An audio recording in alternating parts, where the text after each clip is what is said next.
Welcome back students to AIB Education. I study with Anas sir. Today I will be starting interesting revision of part 2 class 12 business study chapter number 2 principles of management. तो जैसा कि आपको पता है कि first part की video में हमने सारे बेसिक्स कवर कर लिए थे अपने प्रिंसिपल्स ऑफ मैनेजमेंट के, यानी कि उसकी डेफिनेशन क्या है, उसके फीचर्स क्या है, नेचर क्या है, इंपॉर्टेंस क्या है, सिग्निफिकेंस क्या है, वो सभी चीज़ों को हमने मिलकर याद किया था और होपफुली आपने भी याद किया होगा और साथ में लिखा भी होगा। अगर आपने ये सब काम किया होगा तो आप लंबे समय तक इन सभी चीज़ों को याद रख सकते हैं इजीली, नो डाउट। और साथ में ये जब चीजें जो हम याद करते हुए चल रहे हैं ना स्टूडेंट्स, कोई भी वेस्टफुल एक्टिविटी नहीं है।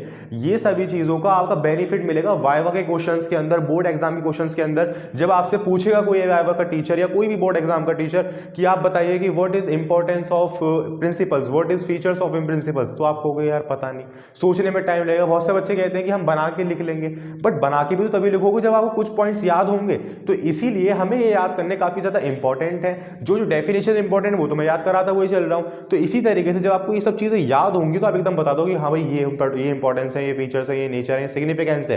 तो सभी चीजें हमारी क्लियर होती हुई चल रही है। सो होपफुली आपको सभी चीजें क्लियर भी हो रही होंगी। बट फिर भी अगर आपको किसी टॉपिक के अंदर कोई डाउट हो तो आप मुझे जरूर बताएं। आज की इस क्लास के अंदर हम स्टार्ट करने वाले हैं अपने दो साइंटिस्ट के प्रिंसिपल्स को, जिनका नाम था हेनरी फ्योल और एडवर्ड टेलर। इन्होंने किस बेस पर अपने सिद्धांत बनाए वो मैंने बता दिए थे, management of work, management of people. तो इन्होंने जितने सिद्धांत बनाए हैं उन सभी को आज हम याद करने वाले हैं, समझने वाले हैं। सो स्टार्ट करते हैं अपनी क्लास को और समझते हैं सभी चीजों को काफी इंटरेस्टिंग वे के साथ, और याद करते हुए चलते हैं सभी चीजों को काफी इंटरेस्टिंग वे के साथ।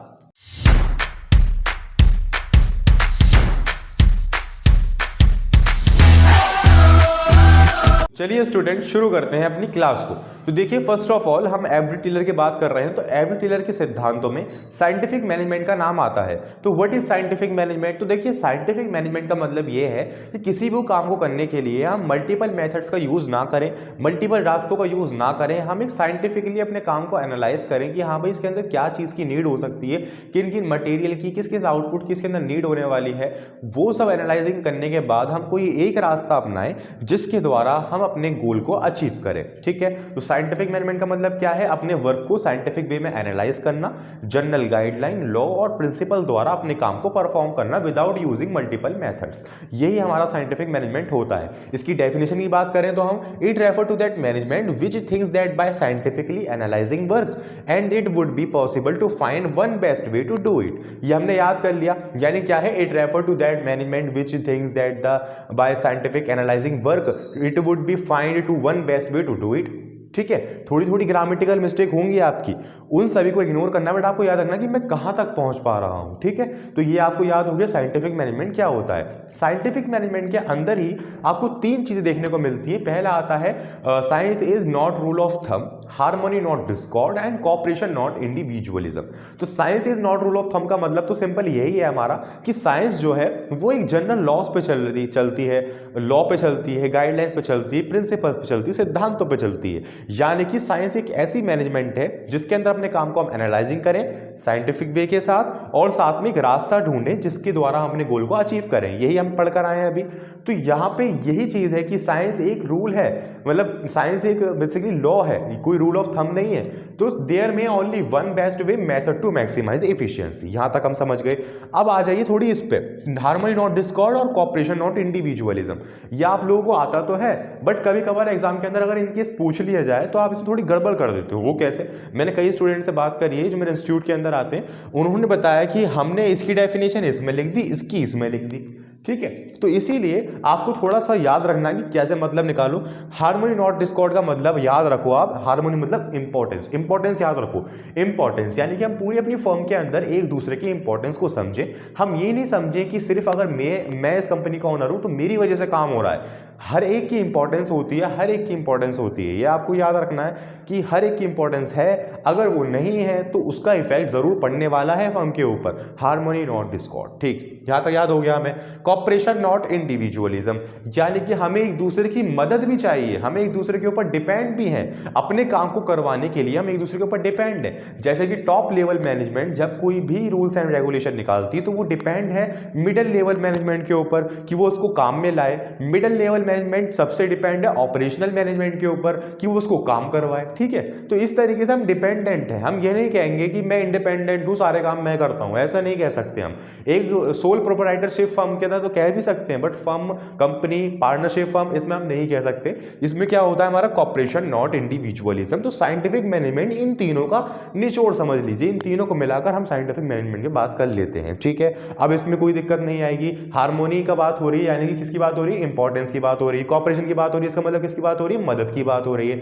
हमें यहाँ से सब कुछ क्लियर हो गया। तो इसी के साथ हमारे साइंटिफिक मैनेजमेंट फिनिश। अब हम थोड़ी सी बात कर लेते हैं टेक्निक्स को किस तरीके से समझा जाए और टेक्निक्स को किस तरीके से याद किया जाए। स्टूडेंट, अब हम समझ लेते हैं techniques of scientific management. Principles of management हम पढ़कर आ गए। अब हम बात करेंगे टेक्निक्स ऑफ साइंटिफिक मैनेजमेंट की क्या क्या चीजें हैं। तो फर्स्ट ऑफ ऑल आपके पास आता है फंक्शनल फॉरमैनशिप। फंक्शनल फॉरमैनशिप का मतलब यह है कि अपने सभी रिसोर्सेज का एक फुल्ली यूटिलाइजेशन करना, कि ताकि ना तो उसको ज्यादा यूज हो और ना ही उसका कम यूज हो, जिससे हमारा इफेक्ट पड़े गोल अचीव करने में। अपनी सभी रिसोर्सेज का फुल्ली यूटिलाइजेशन करना। अब वो कैसे करते हैं, वो हम ऐसे करते हैं। पहला तो फंक्शनल फॉरमैनशिप को हम डिवाइड कर देते हैं प्लानिंग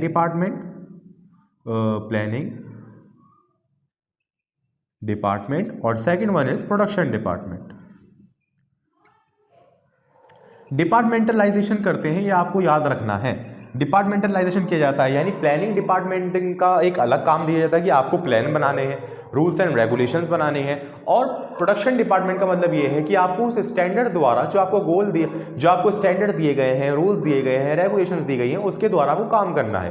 तो इस केस के अंदर जब हम डिपार्टमेंटलाइजेशन कर देते हैं तो हमारे काम को एक फुल्ली यूटिलाइज हो जाता है। ये है हमारा फंक्शनल फॉर्मेनशिप। हाँ सर, समझ गए, ठीक है। नेक्स्ट आ जाइए standardisation and simplification of work. अब इसका मतलब क्या है, standardisation and simplification of work. जैसे स्टूडेंट, जैसे आप मान लो सब्जी खरीदते हो, ठीक है। अब सब्जी भी आप खरीदोगे तो एक ठेली पे गए आप, ठेली पे जाने के बाद आपने देखा कि एक ही कट्टे के अंदर वहां पे दूसरी सब्जी रखी हुई है, लाइक गोभी रखी हुई है, और वही गोभी इधर की साइड रखी हुई है। आपने उनसे उसका प्राइस पूछा, उन्होंने बताया कि वो 60 रुपए किलो है, ये 20 रुपए किलो है, फॉर एग्जाम्पल सपोज करो, ठीक है। तो आपने ये देखा कि भाई दोनों चीजें एक है, मगर प्राइसेस अलग अलग क्यों है। वो प्राइसेस इसलिए अलग अलग हैं क्योंकि जब वो प्रोडक्शन होकर आई, उन्होंने खेतों से तोड़ा गया, तो उनका बेसिकली उनके फीचर्स देखकर, उनकी इंपॉर्टेंस देखकर उनको समझ लीजिए स्पेसिफाइड किया गया, अलग अलग किया गया। अब जब अलग अलग किया गया तो उनके गुणों के मुताबिक उनके प्राइजेस हैं, यानी कि वो गोभी अकॉर्डिंग टू सेकंड गोभी ज्यादा पावरफुल है या ज्यादा इंपॉर्टेंस रखती है, ज्यादा फीचर्स हैं उसमें अच्छे वाले, ठीक है। तो यहां पे हम क्या काम करते हैं, स्टैंडर्डाइजेशन करते हैं। पहला तो सिद्धांत पे चल रहे हैं, अपने स्टैंडर्ड पे चल रहे हैं, और दूसरा हम सिंप्लीफिकेशन ऑफ वर्क करते हैं। जैसे फॉर एग्जांपल ये एक हो गया गोभी का एग्जांपल। सेकंड आ जाइए आप कपड़े के मील में गए, कपड़े के मील में जो भी कपड़ा कट कर आता है वो आ गया रिटेलर की दुकान पे, होलसेलर की दुकानों पे। अब वो क्या करते हैं, अब वो सिंप्लीफाइड करते हैं सभी चीजों को, यानी बच्चों के कपड़े अलग, बड़ों के कपड़े अलग, जीन्सेस अलग, शर्ट्स अलग और जैकेट्स अलग। तो इस तरीके से हम अपने काम का सिंप्लीफिकेशन करते हैं। जब हम अपने काम का सिंप्लीफिकेशन कर लेते हैं तो उससे क्या होता है, हमारी जो इफिशियंसी है बहुत ज्यादा बढ़कर आती है और हमारा काम इफिशिएंटली होता है, ठीक है। तो standardisation and simplification of work भी हम समझ गए। नेक्स्ट आ जाओ method study. What is method study? मैंने भी आपको बताया ना, साइंटिफिक मैनेजमेंट का मतलब ही यही है कि एक ही मेथड को चुनना, एक ही रास्ते को चुनना। तो यहां बता रखा है process chart and operation chart, इनको हम एनालाइज करते हैं साइंटिफिक वे के साथ, जिसके द्वारा हम एक ही रास्ते को चुन सके और अपने काम को एक बेस्ट वे में कर सके, ठीक है। मेथड स्टडी हम समझ गए। Next one is motion study. What is motion study? तो मोशन स्टडी का मतलब यह है कि lifting, putting object, sitting and changing position. इसका मतलब क्या है, जैसे मान लीजिए कोई भी कंपनी है तो उसका जो सामान है वो बेवजह कहीं पर ना पुट किया जाए, बेवजह कहीं ना लिया जाए, यानी कि मजदूर बेवजह किसी काम को ना करें, मोशन बेवजह का ना करें। जैसे मान लो रखना तो हमें पहली मंजिल में था सारा सामान, मजदूर ले गए दूसरी मंजिल में, दूसरी मंजिल से फिर उन्हें नीचे बुलाया। तो ये आप छोटी छोटी चीजें हैं जो आप अज्यूम करके याद कर सकते हो सभी टेक्निक्स को। तो मोशन स्टडी का मतलब क्या है, lifting, putting object and sitting the changing position, यानी चेंज पोजीशन करना बेवजह की, ऐसा कुछ भी नहीं करना चाहिए हमें। दैट इज मोशन स्टडी, ठीक है। इस पे हम एनालाइज करते हैं सभी चीजों को कि कोई भी काम करा जा रहा है तो वो ढंग से किया जाए। फॉर एग्जांपल एक ट्रक है, ट्रक के अंदर से कोई भी ऑब्जेक्ट नहीं उतरा हमारा, अब जब वो सामान उतरा तो वो पहली दफे में सही जगह पे जाए, ये इंपॉर्टेंट होता है, ठीक है। तो इसलिए हम मोशन स्टडी की बात कर ली। अब सबसे important time study. Time study मतलब स्टैंडर्ड टाइम रिक्वायर्ड, यानी कि स्टैंडर्ड टाइम रिक्वायर्ड होना चाहिए हमारे हर एक काम को करने में, वेल डिफाइंड काम को करने में। जैसे फॉर एग्जांपल आपको कोई ऑर्डर मिला, अब वो आपको ऑर्डर 10 दिन के अंदर कंप्लीट करना है, आप कर पाए 25 दिनों के अंदर, तो उसका तो कोई इंपॉर्टेंट नहीं रहा ना, उसका कोई फायदा नहीं रहा। इसीलिए टाइम स्टडी का मतलब ये है कि एक रिक्वायर्ड स्टैंडर्ड टाइम रहे हमारा, जिससे हमारा काम इफिशिएंटली हो और इफिशियंसी के साथ हो, यानी कम समय में हो। ठीक है, ये हम समझ गए। फिर आ जाइए फैटिग्यू स्टडी की तरफ। तो फैटिग्यू स्टडी का मतलब क्या है? Duration of rest interval. जैसे मान लो आप समझ जाओ कि कोई भी काम होता है तो हर एक काम को करने में बीच में ब्रेक तो होता ही है। आप स्कूल जाते हो तो स्कूल के अंदर भी इंटरवल होता है थोड़ा सा, आधे पौन घंटे का जो भी हो, कॉलेजेस में तो होता ही रहता है। ठीक है, और इस तरीके से आप समझ जाइए, जैसे मान लो किसी भी काम को आप करने के लिए आपने घर में मजदूर बुलाए, तो दोपहर के समय के अंदर बीच में ब्रेक होता है, तो उस ब्रेक को ज़्यादा लंबा ना किया जाए, यानी ड्यूरेशन ऑफ रेस्ट इंटरवल के अंदर हम यहाँ पे एनालाइज करते हैं कि इंटरवल का समय एक रिक्वायर्ड टाइम से ज़्यादा का ना हो, जिससे हमारे काम करने पे इफेक्ट पड़े। जैसे फॉर एग्जांपल आपने अपने घर के अंदर, आप अपना घर बनवा रहे हो और आपने मजदूर बुलाए, उनका इंटरवल टाइम था आधे घंटे का, बट वो हो गया 1.5 घंटे का, तो उस पर काम पे इफेक्ट पड़ेगा नहीं पड़ेगा? वो तो 5 बजे हाथ पैर धो के चले जाएंगे अपने घर पे। तो इसीलिए ड्यूरेशन ऑफ रेस्ट इंटरवल को एनालाइज किया जाता है, जिसके द्वारा हमारा काम एक बेहतरीन वे में हो। ठीक है, तो ये हम समझ गए fatigue study. Next one is different piece of wage system. अब देखिए स्टूडेंट, ये हमारा ओवरऑल यहाँ से काम चलता यहाँ पे आ गया। अब हमारा काम फिनिश। अब जब फिनिश हो गया तो हमें एक प्रोग्राम के जरिए या किसी भी एक चीज़ के जरिए क्या करना चाहिए? अपने एम्प्लॉयज़ को सम्मानित करना चाहिए एज अ मोटिवेशन। ठीक है, जैसे मान लीजिए एम्प्लॉयज़ ऑफ द मंथ, आप कहीं बैंक में गए होंगे तो वहाँ देखा होगा आपने, एक प्रॉपर एम्प्लॉय की फोटो रहती है कि इसने इस साल इतना बढ़िया काम किया है या इस महीने बढ़िया काम किया है, उसी हिसाब से स्टार्स बने रहते हैं नीचे। ठीक है, तो डिफरेंस पीस वेजेस सिस्टम हमें यहाँ पे करना चाहिए, जिससे उनकी एम्प्लॉयमेंट और उनके मोटिवेशन और काम करने की सहन क्षमता और ज़्यादा बढ़े।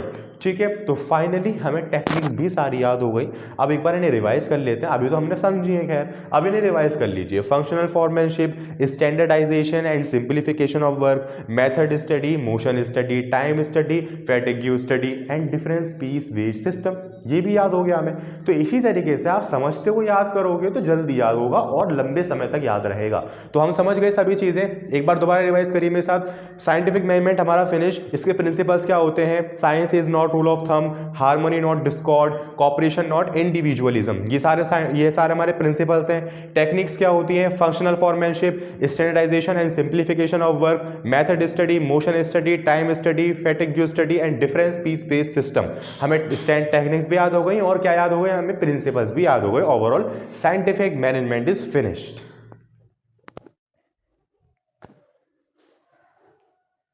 चलिए स्टूडेंट, फाइनली हमने एवरी टिलर के सभी सिद्धांतों को, सभी टेक्निक्स को हमने फिनिश कर लिया है। सो होपफुली आपने सभी चीज़ें लिख भी ली होंगी और याद भी कर ली होंगी साथ साथ। सो नेक्स्ट क्लास के अंदर हम कवर अप कर लेंगे हेनरी फ्योल के बारे के अंदर, हेनरी फ्योल जी की कितने सिद्धांत हैं, क्या क्या चीज़ें हैं, कितने प्रिंसिपल्स हैं, सभी चीज़ों को याद कर लेंगे, समझ लेंगे बढ़िया करके। सो आज की इस क्लास के अंदर हमने अपने साइंटिफिक मैनेजमेंट के प्रिंसिपल्स भी पढ़ लिए। प्रिंसिपल्स क्या थे हमारे? Science is not rule of thumb, harmony not discord, cooperation not individualism. Techniques भी पढ़ ली। टेक्निक्स क्या थी? Functional foremanship, standardisation and simplification of work, method study, motion study, time study, fatigue study, difference piece of wage system. ये सब चीज़ हमने समझ भी ली और याद भी कर ली। सो अब आपको क्या करना है, मुश्किल से 10-15 मिनट की वीडियो होगी, 10-12 मिनट की।